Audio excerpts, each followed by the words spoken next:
8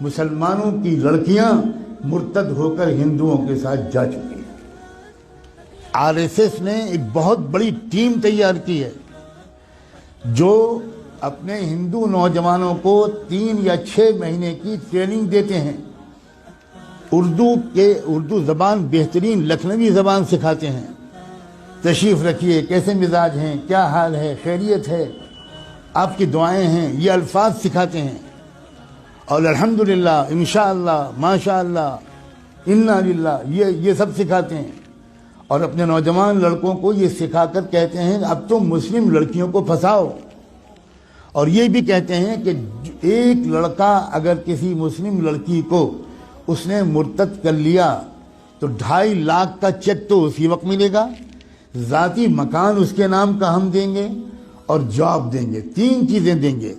بے روزگاری کے اس دور میں جس میں کہ کوئی جاب مل ہی نہیں رہا ہمارے نوجوانوں کو، وہ نوجوان، وہی غیر مسلم نوجوان سوچتے ہیں کہ بھئی دونوں ہاتھ میں لڈو ہیں، ہم تو ایک لڑکی کو اپنا بھی لیں گے، اس کو ادھرم بھی بنا دیں گے، اور پھر 2.5 لاکھ کا چیک بھی ملے گا، ذاتی مکان بھی ملے گا، اور اس کے بعد جاب بھی ملے گا۔ کتنا سستا سودا ہے۔ کسی ہندو لڑکی کے ساتھ اگر شادی کرنا ہو تو مصیبت ہے، وہ تلک اور وہ جہیز اور وہ رسمیں اور وہ مسائل، اتنی مصیبت ہے۔ یہاں تو ہم کو مفت میں لڑکی مل رہی ہے، بلکہ لڑکی کے بدلے پتہ نہیں کیا کیا مل رہا ہے۔ اس مہم پر لگ گئے ہیں کروڑوں نوجوان، لیکن ہم سو رہے ہیں۔ اللہ جانے کون سا کوڑا ہمیں چاہیے اللہ کا، کون سا درہ چاہیے، کون سا تماچا چاہیے، کون سا عذاب چاہیے ہمارے جاگنے کے لیے۔ میں نے آیت پڑھی تھی، یہ جو اس وقت کا مسئلہ گناہوں کا نہیں ہے، اس وقت کا اصل مسئلہ ارتداد کا ہے۔ ہمارا ایمان چھیننے کے لیے بلینز آف ڈالرز کے فنڈ ایلوکیٹ کیے گئے ہیں۔ ان پیسوں کا صرف ایک استعمال ہے، مسلمانوں کی جان اور مال لوٹنا۔ یہ بہت چھوٹا کام ہے۔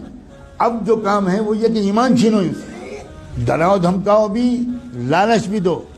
ڈرانا دھمکانا بھی اپنے پچھلے 1 ہفتے میں خوب سن لیا، اور لالچ دینے کی بات اگر نہ سنا ہو اور کانوں میں روئی ٹھوسی ہوئی ہو تو آج تو میں کم سے کم آپ کو بتا رہا ہوں، اب تو جاگ جاؤ۔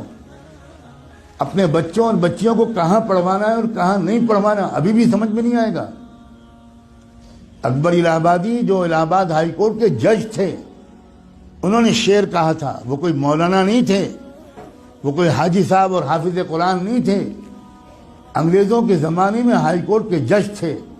انہوں نے یہ شعر کہا تھا، یوں قتل سے وہ بچوں کے بدنام نہ ہوتا، یوں قتل سے وہ بچوں کے بدنام نہ ہوتا، افسوس کہ فرعون کو کالج کی نہ سوجی۔ خالی وہ کالج بھیج دیتا، بس ختم، وہ تو قتل ہو ہی جاتے ہیں۔ اپنے ادارے قائم کرنا، اپنے اداروں میں اپنے بچوں اور بچیوں کو پڑھوانا اسلامی تہذیب کے ساتھ۔ میں بالکل نہیں کہتا کہ اپنا پڑھوائیں، لیکن میں یہ ضرور کہتا ہوں کہ اس طرح پڑھوانا کہ ان کی عزت بھی لوٹے، ان کا ایمان بھی چھینے، اس طرح پڑھوانے سے بڑھ کر کوئی پاگل پن دنیا میں نہیں ہے۔ اس سے بہتر یہ ہے کہ میری بیٹی بالکل ان پڑھ رہے، جس کو لگتا ہو کہ یہ غلط جملہ ہے بھگتے گا انشاءاللہ۔ خدا جانے کب ہوش آئے گا، خدا جانے کب تک ہم جمعے کی نماز پڑھ کر اپنے کو اللہ کا ولی سمجھتے رہیں۔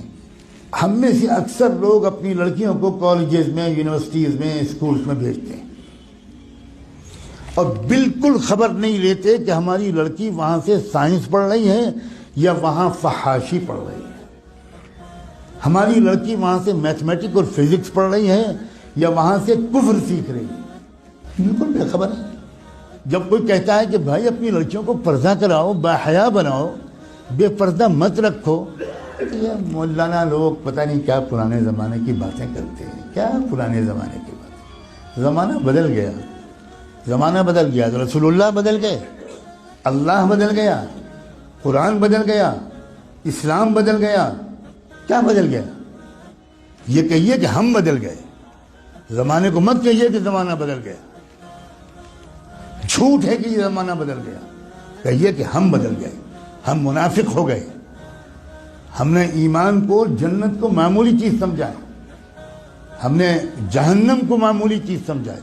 ہزاروں لاکھوں لڑکیاں، جو لڑکیاں گھر سے برقع پہن کے نکلتی ہیں، کبھی آپ فالو کیجئے اپنی بیٹی کو.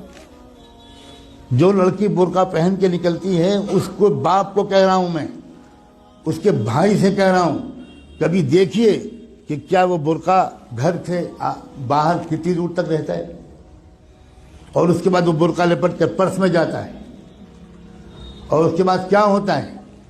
کتنی بے خبر ہے امت مسلمہ. میں چند دنوں پہلے شاید جب حاضر ہوا تھا یہاں تو یہ بات کہہ چکا تھا. میں پھر دہراتا ہوں، اور ہو سکتا ہے کہ میں نے نہ کہا ہو، کیونکہ میں ہزاروں جگہ یہ باتیں کہہ رہا ہوں. اتراکھنڈ سے میرے پاس میسج آیا کہ خود ایک وہ لڑکی جو خود حافظ قرآن تھی وہ مرتد ہو گئی. کچھ خبر نہیں. عجیب غریب قسم کی غفلت ہے ہم پر. خدا جانے کون سا نشہ پہ آیا. ابھی 2 روپے کھو جائیں تو نیند اڑ جاتی ہے. ابھی کوئی سودا مہنگا مل جائے 5 روپے تو حالت خراب ہو جاتی ہے، کھانا نہیں کھایا جاتا.